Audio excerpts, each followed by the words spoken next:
বিরুদ্ধে যুদ্ধ ঘোষণা করল ইরান। যে কোনো সময় মার্কিন ঘাঁটিগুলোতে হামলা চালিয়ে বসতে পারে তেহরান।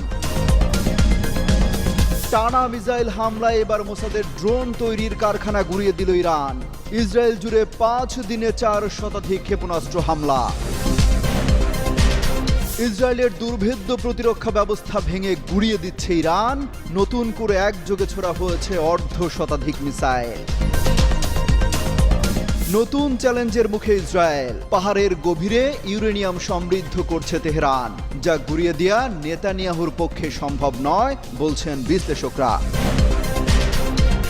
ইসরায়েলের মিসাইলে গুঁড়িয়ে গেল ইরানে বাংলাদেশ দূতাবাস কর্মকর্তার ভবন। আগেই নিরাপদে সটকে পড়ায় বেঁচে যান প্রাণে।